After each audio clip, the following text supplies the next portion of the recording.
नमस्कार, मैं हूं सुबोध मिश्रा। कृषि भूमि में आप सबका स्वागत है। जैसा कि मैंने आप सबसे कहा है कि हम जो येलो जो गोल्ड है उसकी बात तो हम हमेशा करते हैं, और सोने चांदी के अलावा बाकी कमोडिटी पे भी हम लोग बात करेंगे, और वो भी आसान भाषा में। तो आज हम बात करेंगे ग्रीन गोल्ड पे। दर्शकों, मेरा आपसे ये भी कहना है कि अगर आपको कोई भी सवाल पूछना है इस चर्चा से रिलेटेड, या और भी किसी भी तरह के पूछने हैं आपको सवाल, तो आप जो कमेंट बॉक्स है उसमें कमेंट कर सकते हैं। हम अपने एक्सपर्ट से वो सवालों को विस्तार में पूछने की कोशिश करेंगे। इस समय हमारे साथ अजय केडिया जी हैं, जो कमोडिटी एक्सपर्ट हैं, और आज हम इनसे बात करेंगे ग्रीन गोल्ड की। अजय जी, सबसे पहले तो कृषि भूमि में आपका स्वागत है। बहुत बहुत धन्यवाद सुबोध जी। सर, हर बार, लगभग हर बार हम लोग येलो गोल्ड पे बात करते हैं, येलो मेटल पे बात करते हैं। आज सर हम आपसे ग्रीन गोल्ड पे बात करना चाहेंगे। हम चाहेंगे कि हमारे दर्शकों को इसके बारे में भी जानकारी हो, और आज इसमें मैं आपसे ग्वार और ग्वार गम के बारे में बात करना चाहूंगा, क्योंकि ये कमोडिटी ने इस बार, ये जो पूरे साल में जो उम्मीदें थी, वो उम्मीदों से काफी निराशाजनक रहा है लोगों का, जो इसका है प्रदर्शन रहा है। और फिर भी लोगों की उम्मीदें बहुत हैं। तो सर, सबसे पहले तो मैं ये जानना चाहूंगा कि, क्योंकि क्या है कि जनवरी 2024 से अगर हम बात करें, अभी तक तकरीबन 4.5% की इसमें गिरावट देखी गई है। और अगर हम बात करें, आप भी जानते हैं और मैं दर्शकों को भी बताना चाहूंगा कि 2 अक्टूबर को हम लोग ग्वार डे मनाते हैं। लेकिन अगर हम 2 अक्टूबर से 16 दिसंबर तक का अगर हम देखते हैं, तकरीबन 2-2.5 महीने की जो इनकी कहानी है, वो कहानी इस तरह की है कि करीब 14% का फॉल देखने को मिला। तो सर, सबसे पहले यहीं से शुरुआत करते हैं, और जानना चाहेंगे कि सर आखिर क्या ऐसा रहा कि साल 2024, जहां पे ग्वार के बारे में तेजी तेजी सुनते थे, और साल 2024 काफी निराशाजनक रहा। ऐसा क्या हुआ? नमस्कार सुबोध जी और सभी दर्शकों को मैरी क्रिसमस और नए साल की अग्रिम शुभकामनाएं। देखिए, आपने बहुत ही अच्छा टॉपिक लिया है ग्रीन गोल्ड, क्योंकि अब तक तो हमने पीला सोना या कभी कभी ब्लैक गोल्ड की बात करते हैं। जब यूएस डोनाल्ड ट्रंप बात करता है, जब मैं ब्लैक गोल्ड की बात कर रहा हूं, तब हमने यही देखा था। लेकिन आज आपने ग्रीन गोल्ड बताया है, ये भी अच्छा चीज है, इसलिए क्योंकि इंडिया सबसे बड़ा एक्सपोर्टर है गवार गम का, और हम जानते भी है सबसे बड़ा प्रोड्यूसर भी है।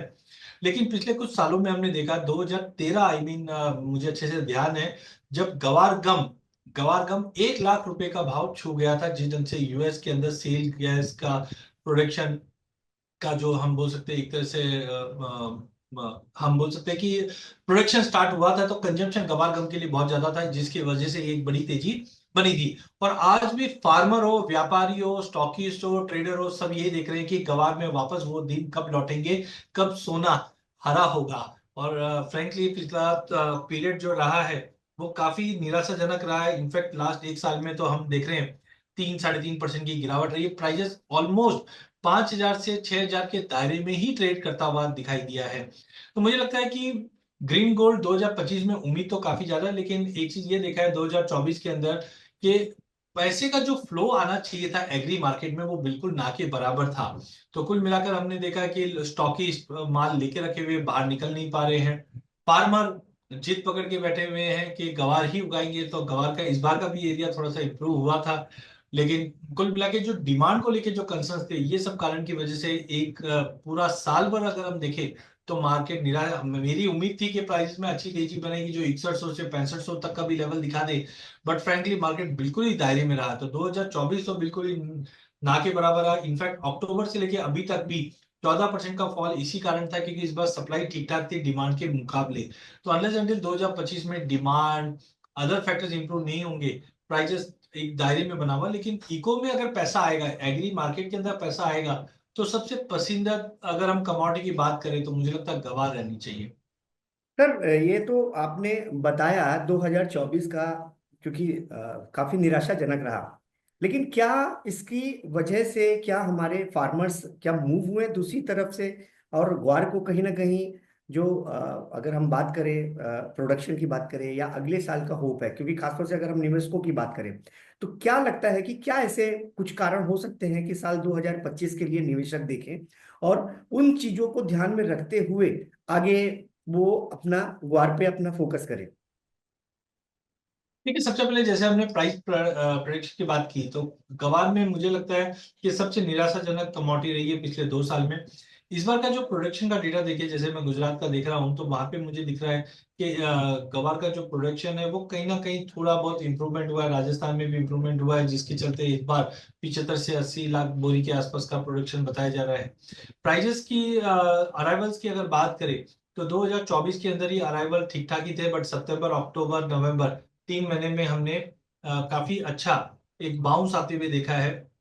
अराइवल्स के अंदर जो दबाव का मुख्य कारण बनता हुआ दिखाई दिया। एक्सपोर्ट्स की अगर बात करें, तो एज कंपेयर टू 2019, 20, 21 के आसपास से हम जो एक्सपोर्ट करते थे, करीबन 20,000 से 25,000 के आसपास, ये बढ़कर अगर हमने पूरे 2024 की बात करें, तो आराम से 30-35 के ऊपर के फिगर रही। ये दर्शाता है कि एक्सपोर्ट धीरे धीरे इंप्रूव हो रहा है, जिसमें रुपए में गिरावट के चलते भी कहीं ना कहीं हमें बेनिफिट मिलता हुआ दिखाई दिया है। तो अगला साल जो रहेगा वो मुझे लगता है एक्सपोर्ट के ऊपर ध्यान दीजिए, जिस ढंग से सेंट्रल बैंक ने रेट में कटौती की है, तो ग्लोबल मार्केट में क्योंकि देखिए गवार जो है सुबह जी, ये कहीं ना कहीं एक डिमांड जो है गवार में, वो इंडस्ट्रियल डिमांड ज्यादा रहती है। चाहे हम फूड इंडस्ट्री की बात करें, टेक्सटाइल इंडस्ट्री की बात करें, हाँ, या हम लेकिन एक एक चीज ऑयल। मैं इससे पूछना चाह रहा था, जैसे आपने बताया कि जो प्रोडक्शन को लेकर के, तो प्रोडक्शन तो अगर हम बात करें तो ये प्रोडक्शन तो ठीक ठाक हुआ, लेकिन उसके बाद भी आखिरकार क्यों इस तरह का जो, क्योंकि बहुत निराशाजनक है, मतलब लोगों से मेरी बात भी हुई तो ये निराशाजनक है। क्या वजह रही और आगे लोग क्या सोचें, क्योंकि ये साल जो जिस तरह से गया है, तो आगे भी लोगों के अंदर कहीं ना कहीं इस चीज को लेकर के है। तो मुझे थोड़ा सा जानना, क्योंकि तेजी तेजी तेजी और इतना पूरा साल जो अगर हम बात करें, तो पूरे साल में इस तरह की मायूसी, तो प्रोडक्शन इसकी वजह रहा या फिर कोई और वजह रही है? प्रोडक्शन देखिए, अगर हम वाई ओ वाई कंपेयर करेंगे, तो डेफिनेटली आपको थोड़ा ज्यादा दिखेगा कि जहाँ 60-65 बताया जा रहा था, ये 70 के ऊपर बताया था। अभी भी प्रोडक्शन में थोड़ा इंप्रूवमेंट आया है। लेकिन बिल्कुल। जब इसी चीज को 10 साल से, 5 साल से, 3 साल से कंपेयर करेंगे, तो आप देखेंगे जहां हम 1.5-2 करोड़ बोरी के आसपास का प्रोडक्शन भी करते थे, सवा हुआ, फिर एक हुआ, 90, 80, 70। तो कहीं ना कहीं अगर आप वाई ओ वाई छोड़कर अगर आप 2-5 साल का व्यू लेके देखेंगे, तो आपको पता चलेगा कि इस बार प्रोडक्शन में हमने कंसिस्टेंटली कमी आती रही। कुछ फिगर्स हैं मेरे पास जो बाद में मैं आपके साथ शेयर भी करूंगा। तो अगर गवार में हमने ऑल ओवर इंडिया की बात करें, तो गवार का जो एरिया है वो लगभग 30 लाख हेक्टेयर के आसपास रहता है। लेकिन प्रोडक्शन अगर हम बात करें, तो करीबन 12 लाख, करीबन 11.83 थाउजेंड के आसपास, टन के आसपास ये रहता है। तो कंसिस्टेंटली हमने देखा है प्रोडक्शन में थोड़ी बहुत वाई ओ वाई कंपेयर करेंगे तो बढ़ा जरूर है, बट अगर 5 साल, 8 साल का डेटा देखते हैं, तो यहाँ पे काफी हम 1 करोड़ के नीचे पहुंच चुके हैं। सेकेंडली, सेंटीमेंट बहुत इंपॉर्टेंट है, क्योंकि एग्री के अंदर पैसा बिल्कुल भी नहीं आ रहा है। आज आप देखिए, पहले डीमोनेटाइजेशन हुआ, तब व्यापार ने फिजिकल मार्केट में जो भी कैश ट्रांजेक्शन वहां पे मार खाई। जीएसटी लॉन्च हुआ, उसके बाद भी हमने देखा कुछ कंसर्न्स बने थे। कोविड में लोगों के पैसे काफी डूब गए थे, जिसके चलते एग्री के अंदर जो क्रेडिट लाइन हुआ करती थी, जैसे अगर किसी से मैं सपोज करो कि 10 बोरी भी अगर लेता था, तो पहले क्रेडिट पे मिल जाती थी। बट व्यापारी अब कहीं ना कहीं क्रेडिट लाइन जो ट्रस्ट था, वो डिस्टर्ब होने की वजह से अब आदमी बोलता है भाई पहले पैसा दे फिर काम कर। सब जगह पे ये हो रहा है, उसकी वजह से जो पहले ग्रोथ होती थी एग्री के अंदर, वो बंद हो चुकी है काफी। तो मुझे लगता है इसके ऊपर एड्रेस करना बहुत जरूरी है। एंड ये एक मुख्य कारण रहा है। और ना ही गवार, आज आप कैस्टर देखिए, कैस्टर में क्रॉप साइज काफी कम थी, जिसकी वजह से 7,000 का भाव आया, बट फिर से भाव 63-64 आ गया। धनिया की बात कर लीजिए, धनिया भी 2 साल से नीचे है। जीरे में तेजी बनी थी, चलो वो एक अलग कारण है प्रोडक्शन को लेकर, फिर नीचे आ गया। ऐसे ही हम कॉटन सीड ऑयल केक में एक तेजी बनी, फिर गिरावट आई। तो मार्केट में पैसे का जो फ्लो है वो बहुत कम है, जिसकी वजह से एग्री मार्केट नहीं चल पा रहा है। गवार में प्रोडक्शन कैरी ओवर स्टॉक बहुत ज्यादा अभी भी बोल रहे हैं, क्योंकि आप देखिए प्रोडक्शन के नंबर कम है, बट अराइवल काफी अच्छी आती रहती है। तो ये सब कारण की वजह से अभी तक मार्केट चला नहीं है। सर तो आप, क्योंकि अगर ये वाली बातें हैं सारी, तो क्या लगता है कि साल 2025 में इनमें सुधार होगा या फिर इसी तरह से ही चीजें चलती रहेंगी? जिस तरह से आपने देखिए बात रोजी, किया मुझे ना, लगता है कि एग्री एग्री में पैसा बिल्कुल। नहीं आ रहा है, क्रेडिट लाइन भी डिस्टर्ब चल रही है, तो क्या ये जो प्रॉब्लम्स है ये टेम्परेरी है, या फिर ये जो चीजें हैं ये हमें अगले साल भी इसकी वजह से चीजें थोड़ी सी वो दिखेंगी डिस्टर्ब? देखिए, अगर हमें तेजी एग्री में रहना तो कोई ना कोई एक बेल आउट होना चाहिए। Bail out in the sense, कोई भी एक अगर क्रॉप अगर अच्छी परफॉर्मेंस करती है तो लोगों का पैसा अटका हुआ निकलता है, और जब ये निकलता है तो दूसरी कमोडिटी पे उसका असर आता है। अभी पिछले 3-4 सालों में क्या हुआ, इक्विटी मार्केट ने बहुत ही अच्छा परफॉर्मेंस दिया है, जहां पे आराम से 20-22% से ज्यादा के रिटर्न बने हैं। लोग तो डबल भी कर रहे हैं पैसा, लेकिन ठीक है, वो सेबी उस चीज को देख रही है और मॉनिटर भी कर रही है।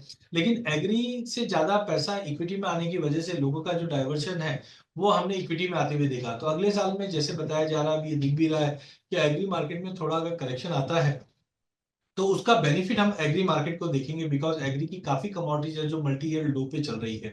सेकेंडली, कंजम्पशन पार्ट, जिस ढंग से ग्लोबल सेंट्रल बैंक अपनी अपनी रेट की कटौती कर रहे हैं, ये कहीं ना कहीं डिमांड में इजाफा करता हुआ दिखाई देगा कि कोविड के बाद ये कंसोलिडेटली काफी बड़ा रेट कट है, क्योंकि यूएस भी रेट कट कर रहा है, यूरोप भी रेट कट कर रहा है, यूके भी रेट कट कर रहा है, खाली जापान छोड़ दीजिए, चाइना, कनाडा सभी रेट कट कर रहे हैं। इंडिया भी हम फर्स्ट क्वार्टर में देखेंगे रेट कट आ जाएगा। तो इसकी वजह से क्या होगा, डिमांड में इंप्रूवमेंट आता हुआ दिखाई देगा। एरिया अंडर कल्टीवेशन डेफिनेटली गवार के मुकाबले दूसरे काफी लुक्रेटिव क्रॉप है, वहां पे फार्मर का डाइवर्जन भी हुआ। तो अभी तक जो इंटरेस्ट नहीं था 2025 के अंदर, मुझे लगता है कि इंटरेस्ट बढ़ना चाहिए गवार में। जिस ढंग से फंडामेंटल या ओआई भी, अगर हम एक्सचेंज की बात करें तो इस वक्त 60,000 कॉन्ट्रैक्ट के आसपास का ओआई है, जो पिछले साल ये साल नीचे में हमने 48 के आसपास देखा था मार्च में। बहुत बढ़िया सर। सर, अच्छा लगा चर्चा करके और कई सारी जानकारियां मिली। इवन हम लोग को साल 2025 में किस तरह से अपने को फेस होगा और क्या किस तरह से काम करना है, ये भी जानकारी आपने बहुत ही आसान भाषा में बताई। सर, कृषि भूमि से बात करने के लिए बहुत बहुत धन्यवाद। अगली बार मिलेंगे अगले नए सवालों के साथ सर। धन्यवाद।